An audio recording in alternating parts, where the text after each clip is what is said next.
All right, Math 7. We are going to start our new lesson here, lesson 4-5, on factoring. Short class today, being that it's a Monday. We only have about 20-25 minutes, but we'll get some introduction work in on this topic, and then we'll talk more about it tomorrow morning. So let's go ahead and watch the intro video here, and then we'll talk more about it. How does the distributive property relate to factoring expressions? Think about this question during the lesson. Kiana is painting an ocean mural on a rectangular wall. To start, she painted the wall blue. She used 3 cans of paint, each of which covered X square meters, and a different size can that covered 12 square meters. What are the possible length and height dimensions of Kiana's mural? The expression 3x plus 12 represents the area of the mural. One way to solve this problem is with an area model. You can use an area model to represent the area of the mural, 3 times x plus 12.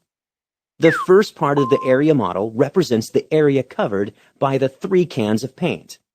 The second part represents the 12 square feet the large can of paint covered. Now we can look for possible dimensions of the wall being painted. There's 3 cans, times x, the number of square meters each can covered. The other of the wall being painted. There's 3 cans, times x, the number of square meters each can covered. The other can covered 12 square meters. We can think of that as 3 times 4. So one possible set of dimensions of the mural could be x plus 4 meters long and 3 meters tall. So do you see how they... You can also solve this problem. I wanted to pause and they kept going. Okay, so what we're talking about here is factoring, and these two numbers, we know that there's 3 cans of paint here, right? So they used X as, we don't know how many the little cans covered, so we used X. We used a letter because we don't know, it's unknown. But we know that 3 and 12 have a common factor, right? 3, obviously 3 goes into 3 once, but 3 also goes into 12 because 3 times 4 is 12, right? 3, 6, 9, 12. So since 3 goes into 3 and 3 goes into 12, you can use that fact that there's a common factor to our advantage to kind of get some dimensions here. We can assume that this wall is 3 meters high and it is x plus 4 meters wide, right? That's what we kind of surmised from using this chart and factoring, right? If we factor out a 3, if we divide 3x divided by 3, we get x. If we divide 12 by 3, we get 4. So we have factored out this 3, right? We factored out the 3 and we made it our height, and then we left the x plus 4 as our width, and we're going to try to find the area. You can also solve this problem by using a common factor and the distributive property to factor the expression 3 times x plus 12. What is the greatest common factor of the two terms in this expression? Well, we already kind of said that, right? It's 3. 3 goes into 3 once, and 3 goes into 12 4 times. And select your answer. Right? 3 goes into 3 once, and 3 goes into 12 4 times. So our greatest common factor is 3. The greatest common factor of 3 times x and 12 is 3. So we can rewrite each term as 3 times something. Then we can apply the distributive property. This expression, 3 times the quantity, x plus 4, is equivalent to the original one. The factor... And we talked about that on Thursday, right? We talked about distributive property. The 3 gets distributed to the x, and the 3 gets distributed to the 4. So 3 times x would be 3x, and 3 times 4 would be 12, right? So that's why these are equivalent expressions, right? Because we know that when we see parentheses here, we are distributing using multiplication, right? Because there's no sign, so we know that things next to each other with no sign are multiplied. The third expression represents the area of the mural as a product of 2 factors. So another possible set of dimensions of the mural could be 3 meters high and x plus 4 meters long. Now you know how to use the distributive property to both expand and factor expressions. All right, well, let's take a shot at doing one of our own here. Click on each expression to see its factored form. All right, so if I click on this, it's going to tell me the answer. But if we look at these, we need to start thinking about factors, right? Common factors here between 7 and 21. Well, 7 and 21 definitely have a common factor, right? From the multiplication tables we learned in elementary school, we know that 7 times 3 is 21. So 7 is a common factor, right? 7 is going to be our greatest common factor. 7 goes into 7 once, and 7 goes into 21 3 times. So we can factor out a 7 here, and here's what they're going to do, right? They factored out the 7 by dividing this by 7 and this by 7, right? 7x divided by 7 is x. 21 divided by 7 is 3. So they got x plus 3, and then the 7 goes outside the parentheses, right? They divided both of these numbers by the greatest common factor, which in this case is 7, right? So, you know that 7 times 3 is 21. So when you look at this, you should be thinking, hey, 7 goes into 21. So 7 is going to be the greatest common factor here, right? Same thing with this one right here. 9x plus 18. Well, if I look at 9x and I think about the number 9, I know that 9 goes into 18, right? 9 goes into 18 twice. 9 times 2 is 18. So my factor here is going to be 9. If I divide 9x by 9, I'm going to get x. And if I divide 18 by 9, I'm going to get 2, right? Because 9 times 2 is 18. So that's what they do, right? Divide both sides by 9. That pulls the 9 outside the parentheses.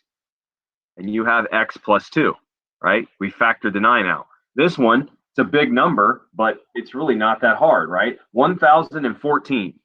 1014x plus 1014.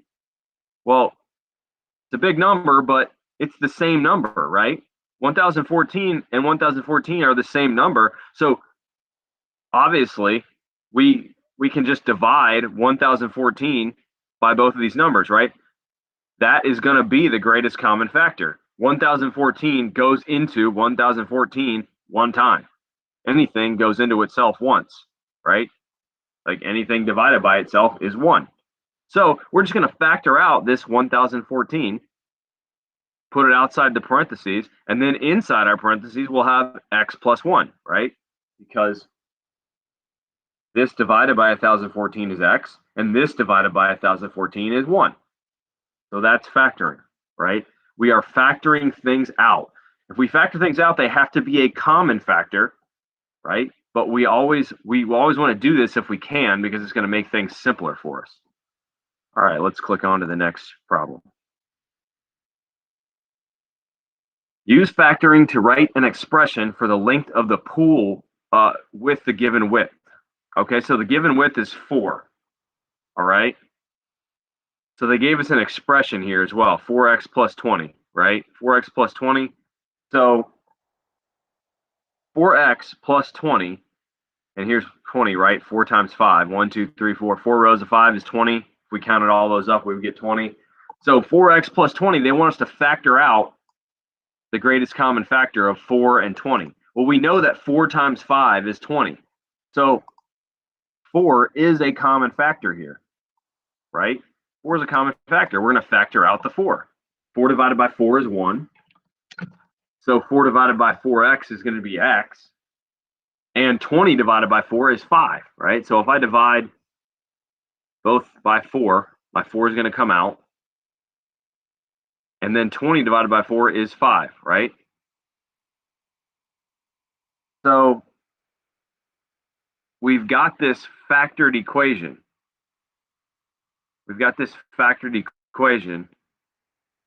And the length of the pool is going to be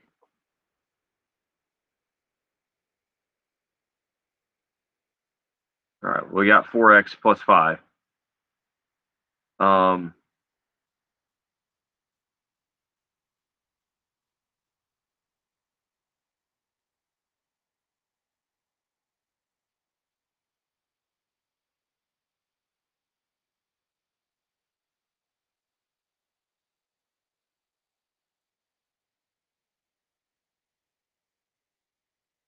looks like it's going to be 4 by 6.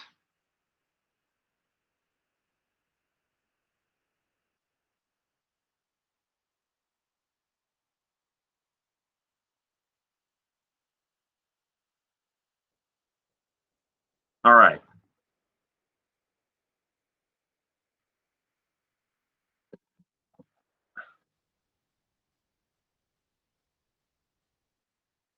Let's go on to the next problem.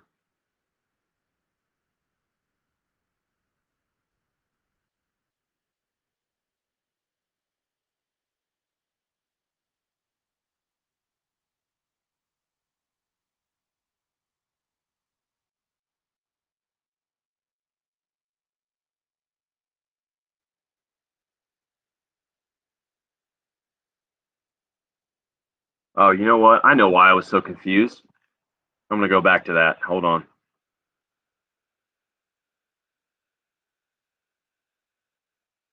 The length of the pool, we don't know.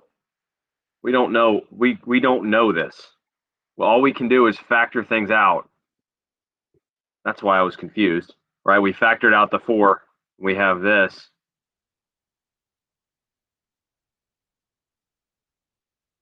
This just becomes x plus 5 meters, right? That's all they're asking us right there. The length of the pool is x plus 5 meters. We need more information in order to be able to actually figure out the actual number. The length of this pool is x plus 5 meters, right? Because we have x, and then we have 1, 2, 3, 4, 5. We would need more information if we wanted to actually find the length of the pool. It would have needed to given us the area. They would have had to say the area is this, and then we could set up an expression to make this equal to the area and solve. So all we know about this is that the length is x plus 5. That's why I was getting me confused. I'm like, why can't I figure out how to solve this? But we need more information. We can't solve it. That's not the point. We're going to talk more about solving them later, probably tomorrow. So sorry, I got a little confused there. It happens. Happens to the best of us. All right. Rodrigo and Jordan each factored the expression negative 2x minus 6. Who factored the expression correctly? All right, so let's look at their work. Who factored the equation correctly? Negative 2x minus 6. All right. So Rodrigo brought out a 2, right? Because 2 is a common factor between 2 and 6. So he brought out a 2, and he left it as negative x minus 3 inside the parentheses, which seems like it would work, right? Jordan factored out a negative 2. He divided negative 2 by negative 2, and he divided negative 6 by negative 2. So he got the negative 2 outside, and he left it x plus 3. Both of them are correct. Both of them are actually correct here, right? But I would go with Jordan. I would do it Jordan's way. If you can factor out the negative, I would recommend doing it, right? Both of these things are negative, and both of them have a common factor of 2. So he went ahead and factored out the negative 2 and put it outside so that the parentheses are just x plus 3. So I'm going to go with Jordan. Rodrigo is technically correct as well, but I'm going to go with Jordan.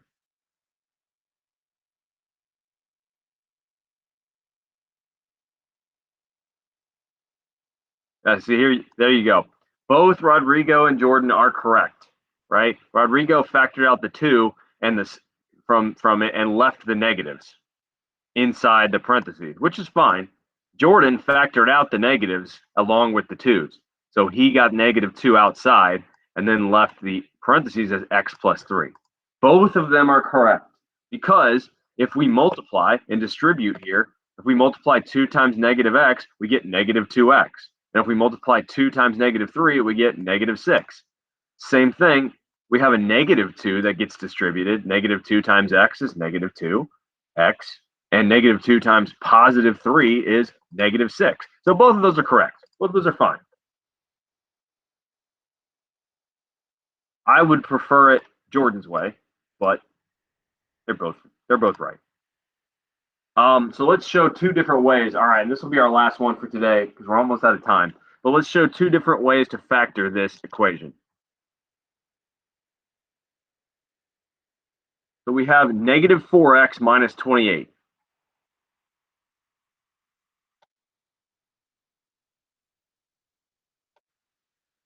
I know that 4 times 7 is 28. So I know that 4 does go into 28 7 times. So if I divide both of these by, let's do this. If I divide both of these by 4 and I factor this out, I will still have a negative x right here because the 4's cancel, but we still have the negative in the x, right? Still have this and this. And then if I divide this by 4, 28 divided by 4 is 7, and I still have a negative, right? So negative x minus 7, because 28 divided by 4 is 7, right? So I would get 4 times the quantity, negative x minus 7. Or I could also do it this way. Negative 4x minus 28. And I could divide both things by negative 4. So the 4's cancel and the negatives cancel. And I divide this by negative 4. These negatives will cancel. And then 28 divided by 4 is 7, right? So I factor out the negative 4. I just have x plus 7. Both of these are the same, and both of these are correct, right? Because then if we distribute to check, negative 4 times negative x is negative 4x. 4 times negative 7 is negative 28. Right? Down here, 4 times x, negative 4 times x is this, and negative 4 times 7 is negative 28. So both of these are equivalent expressions, right? You can do it either way. You could factor out the negative, or you cannot factor out the negative. I think factoring out the negative makes things easier, but that's just my personal preference. All right, it is 9:57. I gotta let you guys go here. You guys need to be in your third bell class in about 3 minutes. So I am gonna shut down the recording. If you have any questions, feel free to ask them. If not, you may leave to go to your next class. But thank you guys for being on this morning, and I will see you tomorrow, and we'll talk more about this.